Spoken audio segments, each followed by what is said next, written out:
Redmi নিয়ে এসেছে নতুন দুর্দান্ত স্মার্টফোন। দুর্দান্ত না, রেডমি A4 5G। এটি একটি বাজেট সেন্ট্রিক ফোন। এর দাম মাত্র ৮,৪৯৯ টাকা। দাম শুনে অবাক হবেন না, দেখুন কেন। প্রথমে এই ডিজাইন ও বিল্ড কোয়ালিটির কথায় আসি। রেডমি একে বলে premium hello glass sandwich design, যা গ্লাস ব্যাক রয়েছে।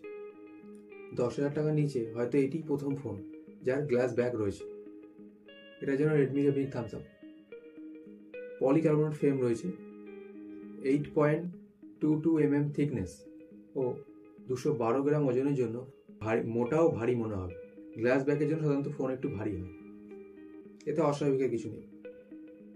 নয়েজ ক্যান্সেলেশন মাইক নেই, এছাড়াও সিঙ্গেল স্পিকার রয়েছে, যার সাউন্ড কোয়ালিটি ভালো। দাম অনুযায়ী সাউন্ড ঠিক আছে, আরও ভালো হতো ডুয়াল স্পিকার দেওয়া যেত। সাইড মাউন্টেন ফিঙ্গারপ্রিন্ট সেন্সর, যেটা খুব ফাস্ট ফোনটাকে ওপেন করে দেবে।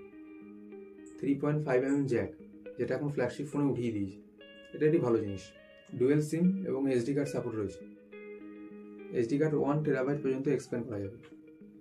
IP52 রেটিং, জল ও ধুলো থেকে ফোনটাকে বাঁচাবে। নিজস্ব MI ডায়ালার আছে, যার সাহায্যে আপনি কল রেকর্ডিং কাউকে না জানিয়ে করতে পারবেন। এর দুটি কালার আছে, একটা স্পার্কেল পার্পল, একটা stereo black.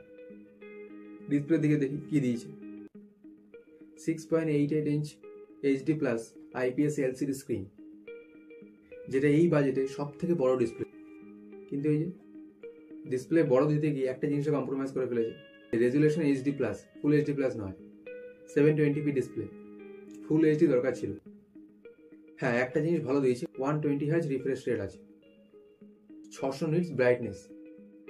Typical brightness 450 nits. আউটডোরে একটু সমস্যা হবে। নেটফ্লিক্সে ওয়াইড ভ্যারিয়েন্ট L1 সাপোর্ট আছে। নেটফ্লিক্সে HD+ স্ট্রিম করতে পারবে। HDR সাপোর্ট নেই, ইউটিউবে HDR কন্টেন্ট দেখতে পারবেন না। এছাড়াও লো ব্লু লাইট সার্টিফাইড আছে, ফ্লিকার ফ্রি সার্টিফাইড আছে। অল্প আলোতে ফোন দেখলে চোখে কোনো সমস্যা হবে না। এটি একটি ওয়াটার ড্রপ নচ ডিসপ্লে। পাঞ্চল দিলে খুব ভালো হতো, কিন্তু দেয়নি। থাক, আমরা এটা নিয়ে খুশি থাকবো। এবার দেখা যাক পারফরমেন্স কি দিয়েছে। স্ন্যাপড্রাগন 4S Gen 2 প্রসেসর, যেটা একটি 4 ন্যানোমিটার বেস প্রসেসর। রেডমির দাবি 10,000 টাকা নিচে এটাই একমাত্র ফোন যেটাতে এই প্রসেসর রয়েছে। স্ন্যাপড্রাগনের প্রসেসর আপনি 10,000 টাকা নিচে পাচ্ছেন, এটা খুব ভালো কথা। তার খারাপ কথা কোনটা বলবো, অপেক্ষা করুন। এর আন্তরিক স্কোর প্রায় 4 লাখের কাছাকাছি। অ্যাভারেজে 30 থেকে 40 FPS গেম খেলা যাবে বা ক্যাজুয়াল গেমিং করতে পারবে। হ্যাঁ, গেমিংয়ের ক্ষেত্রে জাইরোস্কোপ দেয়নি, কিন্তু যারা জাইরো প্লেয়ার তাদের সমস্যা হবে। যেহেতু এটি গেমিং সেন্ট্রিক ফোন নয়, তার জন্য মানা যায়। LPDDR5X র্যাম এবং UFS 2.2 স্টোরেজ টাইপ, যেটা খুব ভালো কথা। সাধারণত এই বাজেটে কোম্পানি eMMC স্টোরেজ দেয়, এটা ভালো জিনিস দিয়েছে। 4GB র্যাম এবং 4GB ভার্চুয়াল র্যাম, আপনি চাইলে 4GB এক্সটেন্ড করতে পারবেন। প্রসেসরটি হিট হবে না। এবার ক্যামেরার দিকে দেখা যাক। দেখে মনে হচ্ছে 4টি ক্যামেরা, না অতিরিক্ত খুশি হবেন না, এটি একটি ডুয়েল ক্যামেরা সেট। কাজের একটি 50 মেগাপিক্সেল মেন ক্যামেরা আর একটি film camera. Front camera 5 megapixel, অন্তত 8 মেগাপিক্সেল দরকার ছিল। ব্যাক এবং ফ্রন্ট উভয় ফুল HD+ বা 1080p 30 FPS এ ভিডিও শ্যুট করা যাবে। এবার দেখি ব্যাটারি কি দিয়েছে। 5160 mAh ব্যাটারি এবং 18 ওয়াট চার্জিং সাপোর্ট আছে, কিন্তু বক্সের ভেতরে 33 ওয়াট চার্জার দিয়েছে। বাড়তি 15 ওয়াট আমাদের ফ্রি দিয়েছে, যেটা কোনো কাজে লাগবে না। ফুল চার্জ করতে প্রায় 90 মিনিট সময় লাগে। যেহেতু বড় ব্যাটারি, 18 ওয়াট চার্জার, ঠিক আছে, এটা নিয়ে কিছু বলার নেই। HD+ ডিসপ্লে এবং 4 ন্যানোমিটার বেস প্রসেসরের জন্য এর ব্যাটারি ব্যাকআপ খুব ভালো হবে। হেভি ইউজও করে থাকলে একদিনে ব্যাটারি ব্যাকআপ ভালোভাবে পাবে। OS এর দিকে দেখা যাক। এতে out of the box Android 14। কোম্পানির দাবি 2 বছরের OS আপডেট এবং 3 বছরের সিকিউরিটি আপডেট, যেটা এই বাজেট অনুযায়ী অসাধারণ।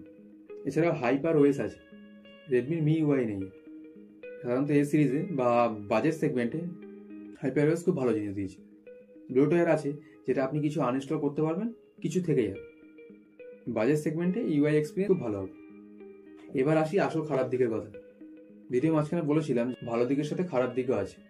চলুন খারাপ দিক নিয়ে আলোচনা করি। কানেক্টিভিটি, এতে 7টা 5G ব্যান্ডের সাপোর্ট আছে, 5G+, VoNR সাপোর্ট তো রয়েছে। তবে খারাপ দিক কোনটা বলছি, একমাত্র জিও 5G ইউজ করতে পারবে। এয়ারটেলে VI-5G ইউজ করতে পারবেন না, কারণ প্রসেসরটি স্ট্যান্ড অ্যালোন নেটওয়ার্ক সাপোর্ট করে, নন স্ট্যান্ড অ্যালোন নেটওয়ার্ক সাপোর্ট করে না। ভারতের একমাত্র জিওই রয়েছে যাতে স্ট্যান্ড অ্যালোন নেটওয়ার্ক সাপোর্ট করে, বাদবাকি এয়ারটেল, VI এরা নন স্ট্যান্ড অ্যালোন নেটওয়ার্ক সাপোর্ট করে। আপনি যদি শুধু জিও সিম ইউজ করতে চান তবেই ফোনটার দিকে দেখবেন, না হলে মার্কেটে অনেক অপশন আছে। শেষে দাম নিয়ে একটু বলে নিই। 4GB র্যাম ও 64GB স্টোরেজ ভ্যারিয়েন্টের দাম 8,999 টাকা, কিন্তু ব্যাংক ডিসকাউন্টের পরে 8,499 টাকা কিনতে পারবে। 4GB র্যাম ও 128GB স্টোরেজ ভ্যারিয়েন্টের দাম 9,999 টাকা, কিন্তু ব্যাংক ডিসকাউন্টের পরে 9,499 টাকা কিনতে পারবে। সুতরাং এটি ছিল রেডমির একটি দুর্দান্ত ফোন। না, আমার দাবি না, কোম্পানির দাবি। আপনি যদি এটি এন্ট্রি লেভেলের ফোন খুঁজছেন তবে এই ফোনটার দিকে দেখতে পারেন। ধন্যবাদ বন্ধুরা, দেখা হচ্ছে পরের ভিডিওতে।